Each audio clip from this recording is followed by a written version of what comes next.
받으실 하나님 말씀의 제목은 진정한 사랑을 나누세요, 진정한 사랑을 나누세요라는 제목으로 하나님 말씀을 전하려고 합니다. 어떤 교회에서 목사님께서 설교를 하다가 설교 중간에 성도들에게 질문을 합니다.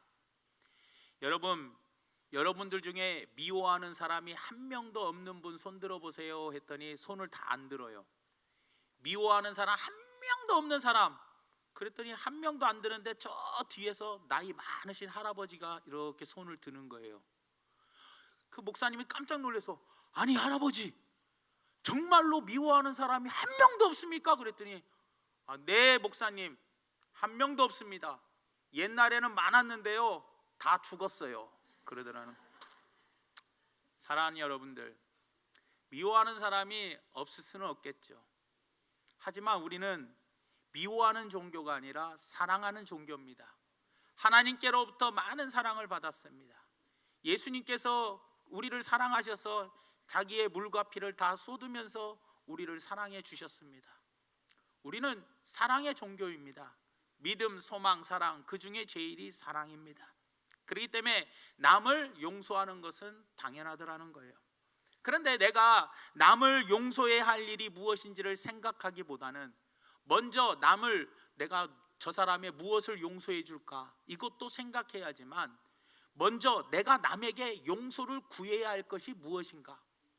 우리가 올 1년 동안 한 해를 살아오면서 가만히 내가 누구를 용서해 줄 것을 생각하기에 앞서서 내가 용서를 구해서 용서를 받아야 할 게 무엇일까, 내가 용서를 구해서 용서를 받아야 할 일들이 무엇이 있을까를 우리가 먼저 우선순위로 생각해 볼 필요가 있다는 거예요. 그리고 내가 누군가에게 찾아가서 용서를 구하고 그리고 그 사람에게 내가 용서를 받는 것은 우리가 행동으로 반드시 보여주고 또 용서를 또 구할 필요가 있더라는 거예요. 오늘 본 말씀의 내용이 어떤 내용이냐, 북이스라엘에 늙은 예언자가 한 명 있었습니다. 늙은 예언자가 있었는데 남유다에서 하나님의 사람이 북이스라엘에 왔어요. 그런데 하나님께서 이 남유다의 하나님 사람에게 뭐라고 이야기하느냐, 너는 그 북이스라엘에 가서 거기서 너는 물도 먹지 말고 떡도 먹지 말라라고 이야기를 합니다. 그래서 늙은 예언자가 남유다에서 누가 왔어요? 하나님의 사람이 왔으니 이 하나님의 사람의 식사 대접을 그렇게 하고 싶은 거예요. 그래서 식사 대접을 하겠다고 초대를 하니까 이 하나님의 사람이 하나님의 말씀에 순종하여 아닙니다 하고 정중하게 식사를 거절합니다. 식사 초대 거절을 해버려요. 그러니까 이 늙은 예언자가 어떻게 해서든지 이 하나님의 사람을 자기 집에서 식사 대접을 하고 싶어가지고 거짓말로 이 하나님의 사람에게 하나님께서 나에게 응답을 주셨다, 하나님께서 나에게 말씀하셨는데 당신에게, 하나님의 사람에게 반드시 식사 대접을 해라, 그리고 하나님의 사람은 그 음식을 먹어야 한다, 이렇게 하나님이 나에게 명령하셨다, 말씀하셨다라고 이야기하는 거예요. 그러니까 이 남유다에서 온 이 하나님의 사람은 어떻게 하냐, 그 말이 거짓말인지도 모르고 순수하게 그냥 그 말을 정말 하나님이 그렇게 말씀하셨어요? 하고 그냥 그 음식을 먹어버렸어요. 먹어버리고 난 다음에 그 집을 떠나서 남유다로 돌아오려고 하니까, 고향으로 돌아오려고 하니까 하나님께서 책망을 하시는 거예요. 너는 내 말을 어겼다는 거예요. 내 명령을 지키지 않았다. 그러니 너는 내 명령을 지키지 않고 그 늙은 예언자의 집에서 밥을 먹었으니 너는 죽임을 당한다. 그러면서 사자에게 물어 뜯겨 죽어버리고 말아버립니다. 이 소식을 늙은 예언자가 들어요. 그리고 자기 아들에게 이야기해서 나귀를 타고 갑니다. 그래서 갔더니 어떻게 해요? 그 사자와 함께 있는 거예요. 그 죽은 시체를 가지고 왔습니다. 시체를 가지고 와가지고 누구 때문에 죽었어요? 이 늙은 예언자 때문에 죽었거든. 그래서 시체를 가지고 와가지고 자기가 나중에 죽으면 들어갈 묘, 거기에다가 이 시신을 넣고 슬피 울었어요. 슬피 울면서 오라 내 형제여 하면서 너무 회개를 하는 거예요. 용서를 구하는 거죠. 그러면서 아들들에게도 이야기합니다. 유언을 남기는 게 뭐냐, 내가 죽으면 내 뼈와 내가 그 하나님의 사람의 뼈를 같이 함께 묻어달라는 거예요. 이것이 오늘 본 말씀 30절에서 31절의 말씀입니다. 곧 그의 시체를 가지고 묘실에 두고 오호라 내 형제여 하며 그를 위하여 뭐 했어요? 슬피 우니라. 그 사람은 장사한 후에 그가 그 아들들에게 말하여 이르되 내가 죽거든 하나님의 사람을 장사한 묘실에 나를 장사하되 내 뼈를 그의 뼈 곁에 두라 라고 이야기를 하더라는 거예요. 이 말이 바로 무엇입니까? 늙은 예언자는요, 정말로 자기 때문에 죽은 이 하나님의 사람을 위해서 슬피 울며 진정한 사과, 진정으로 뭐예요? 용서를 구하는 이 모습이 있었다는 거예요. 여러분 한번 생각해 보십시오. 이 하나님의 이 늙은 예언자는요, 늙은 예언자는 북이스라엘에서 굉장한 높은 지위에 있는 사람이에요. 하나님의 말씀을 대언하는 사람이었어요. 그리고 자신의 체면이 엄청나게 중요한 사람이에요. 하나님의 말씀을 받아서 전달하는 이 늙은 예언자가 온 이스라엘 백성들에게 칭송을 받고 존경을 받는 사람이, 한번 생각해 보시죠. 내가 거짓말을 해서 하나님의 사람이 이렇게 죽었다, 그러면서 용서를 구하면서 내가 죽더라도 내 뼈를 같이 묻어서 내 뼈까지도 같이 함께 뭐예요? 용서를 구하는 진심 어린 용서를 담을 수 있겠냐라는 거예요. 어떤 위치에서 내 체면과 내 사회적 위치가 있는데 그것들을 다, 그 자존심을 다 내려놓고 그 위치의 사람이 내가 거짓말쟁이였어요, 거짓말해가지고 나 때문에 누가 죽었어요, 그러면서 솔직하게 터놓고 말하면서 진심으로 용서를 구할 수 있는 사람이 과연 몇이나 있냐는 거예요. 죽었으면 죽었나 보다, 그리고 슬쩍 모른 척하고 넘어갈 수도 있었을 거라는 거예요. 그런데 이 늙은 예언자는 그 모든 것을 다 내려놓았다라는 거예요. 내려놓고 어떻게 했습니까? 진심으로 용서를 구했더라는 거예요. 여러분들, 사랑하는 여러분, 우리가 이것을 알아야 합니다. 예언자로서의 권위가 산산이 조각나는 환경 속에서도 그는 자신의 모든 위치를 내어버리고 진심 어린 사과와 용서를 구했더라는 거예요. 낮은 자세로 사과하고 진심으로 용서를 구한 이 늙은 예언자의 이야기를 통해서 우리가 알 수 있는 것이 바로 무엇이냐라는 거예요. 우리의 지금 현실의 모습을 한번 돌아보시길 바랍니다. 가해자가 잘못을 했어요. 그런데도 피해자에게 뻔뻔하게 대드는 사건들이 참 많이 있습니다. 가해자가 잘못했으면 가해자가 진심 어린 사과를 하고 진심 어린 뭐예요? 용서를 구하는 것이 무엇보다도 필요한 시대인데, 가해자가 힘이 있으니까, 가해자가 권력이 있으니까 피해자에게 뻔뻔하게 대드는 모습을 우리는 여러 사건에서 보더라는 거예요. 지난번에 있었던 가습기 살균제 사건, 그러잖아요. 나돈 침대 사건, 또 여자들 생리대 발암물질 사건, 이런 거에 얼마만큼 진심 어린 사과와 얼마만큼 진정성 있는 사과를, 용서를 구했냐라는 거예요.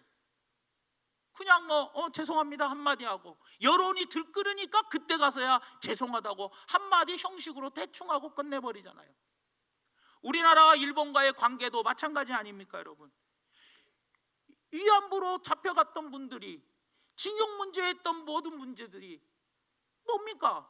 13년 만에 판결이 난 이 징용 문제부터 일본이 진심 어린 사과, 진정성 있는 뭐예요? 용서를 구하는 것을 우리 국민이 바라는 것이지, 안 그렇습니까 여러분? 진정성 있는 사과와 진심 어린 용서를 구하는 것이 없으니까 지금까지도 한일 관계가 멀어져 가고 있더라는 거예요.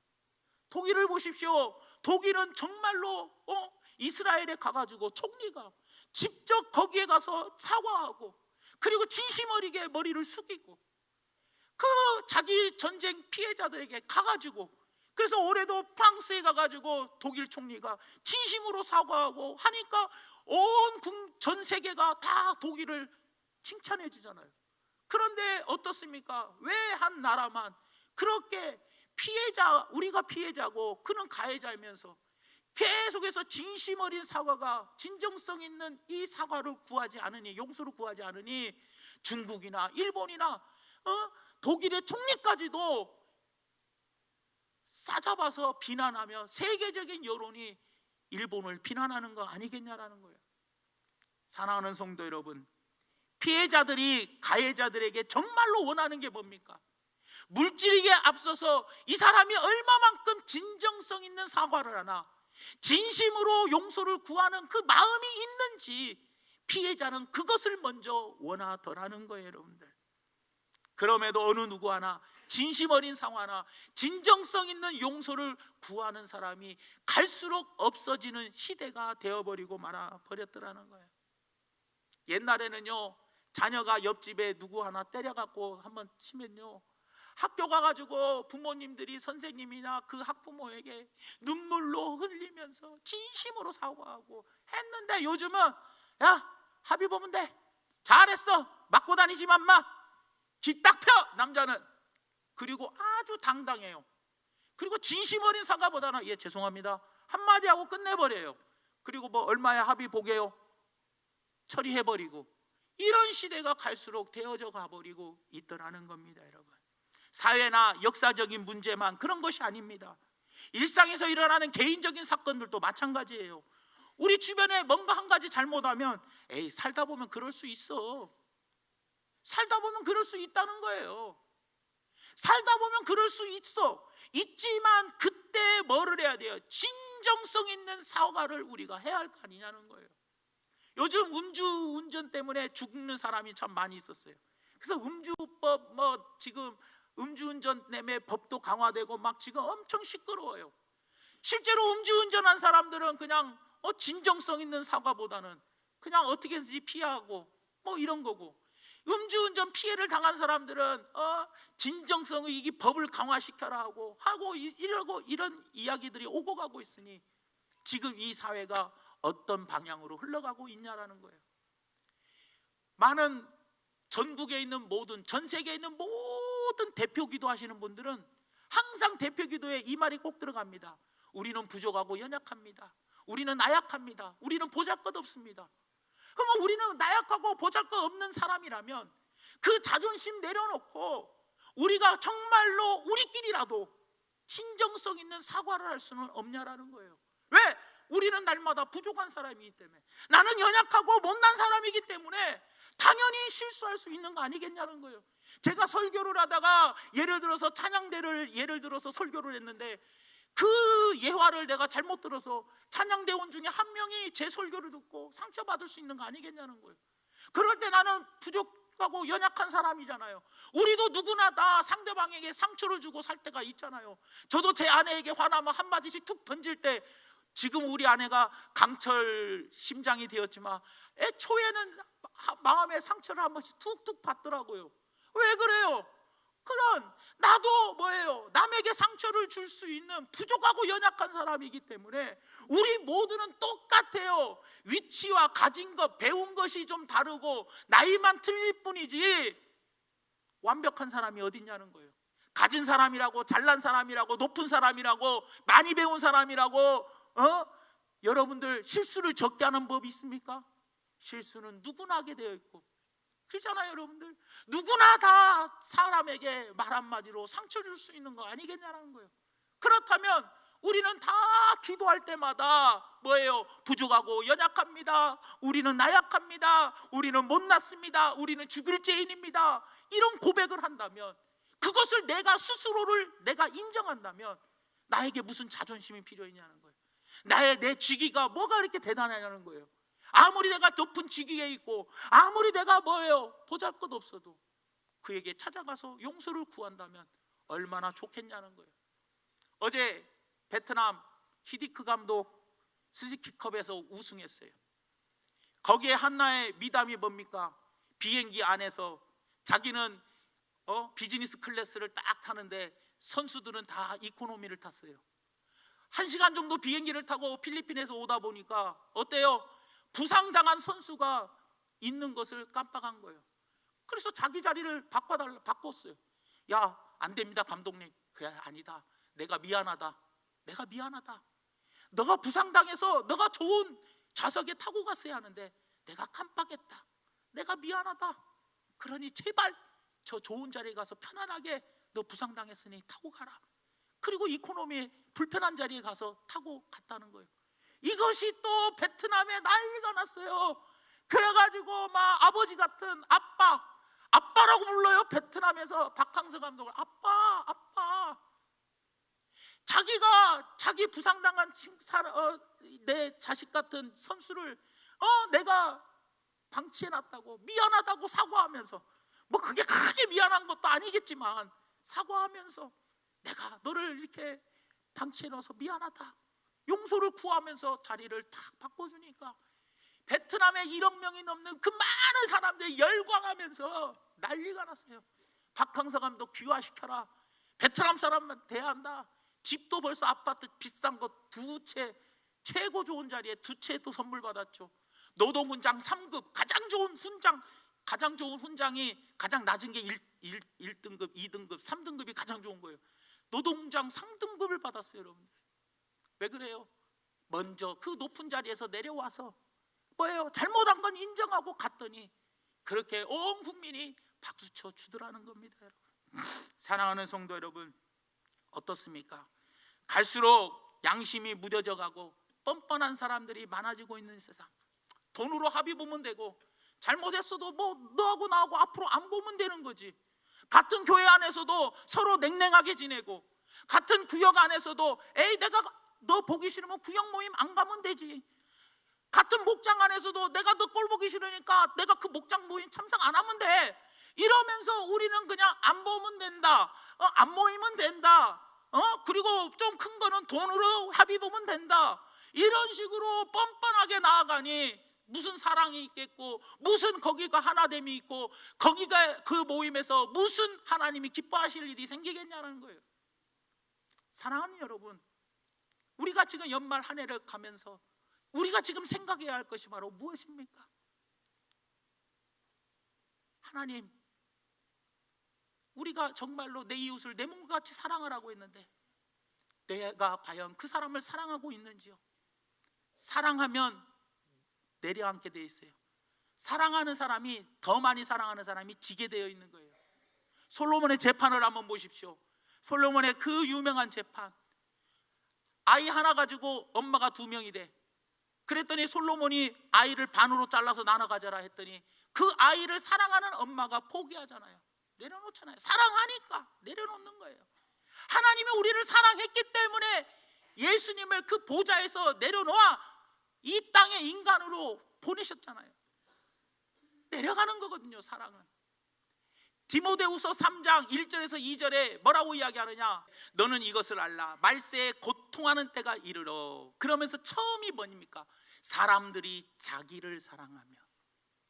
나를 사랑하니까 내 자존심, 아이씨 내가 뭐 저 사람한테 뭐 하려고 사과해? 뭐 그러려니 그냥 넘어가야지. 내가 저 사람한테 먼저 가서 왜 진정성 있는 요구? 진정성 있는 용서를 구하는 게 아니라 아이고 미안해 집사님, 그냥 수박 겉핥기식의 용서를 구하지는 않는지. 왜? 나를 사랑하니까. 나를 사랑하니까 어떤 일이 벌어져요? 무슨 잘못을 해도 아유 내가 하면 노맨스, 남이 하면 불륜, 이런 말이 세상에 나올 정도잖아요. 왜 이런 말이 나옵니까? 내가 잘못한 것은 합리화시키고 남이 잘못한 것은 나쁘다고 정죄해버리잖아요. 지금 자기를 사랑하는 시대가 돼버렸어요. 내 자식이 잘못하면 뭐예요? 내 자식이 절대 그런 일 할 사람이 아니래. 그래서 실제로 잘못했으면 내 자식이 친구를 잘못 사귀어서 그렇지 옛날에는 절대 안 그렇대. 왜? 내 자식을 사랑하니까 그렇게 말하는 건 당연한 거예요, 여러분들. 그러나 남의 자식이 내 자식에게 피해를 입혀봐요.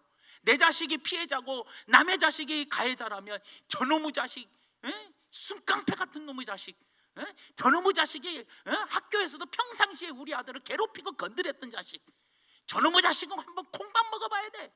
이렇게 우리는 나오더라는 거예요.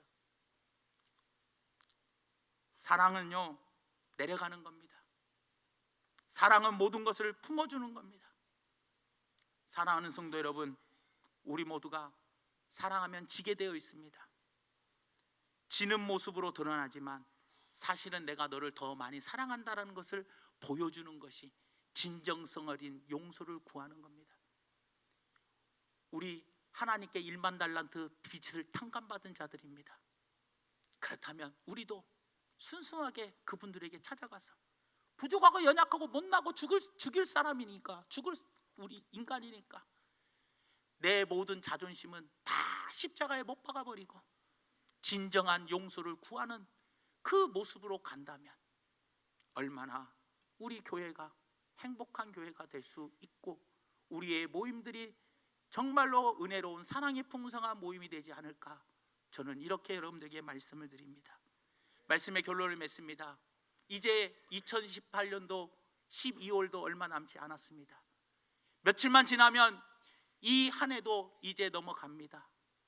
이 한 해를 넘어가기 전에 혹시라도 내가 남을 용서하는 것보다는 내가 남에게 용서를 구할 것, 내가 남에게 용서를 받아야 할 일이 무엇인지를 한번 가만히 생각해 보시기를 바랍니다. 그래서 내가 남에게 진심 어린 용서를 구하고, 그리고 그 사람에게 용서를 받아야 할 것이 무엇인가를 먼저 생각하고, 그리고 누군가가 나에게 용서를 구하러 왔을 때 우리도 용서를 해줄 수 있는, 그래서 서로 용서를 구하고 서로 용서를 해줄 수 있는 그런 아름다운 연말이 되었으면 좋겠습니다. 이 오늘 늙은 선지자의 모습을 통해서 진심 어린 사과와 진정한 용서를 구함, 이 모습을 통해서 그리스도인은 그리스도인의 방식대로 살아가야 합니다. 그리스도인이 그리스도의 방식대로 살아가는 것, 예수님은 십자가에 못 박았을 때에도 저들을 용서해달라, 이것이 예수님의 방식이었던 것처럼 우리가 예수님의 제자라면, 우리가 그리스도인이라면 우리도 예수님의 방식대로, 예수님의 삶처럼 우리도 살아가는 것이 무엇보다도 중요하다는 걸 기억하시면서, 사랑은 허다한 죄를 덮습니다.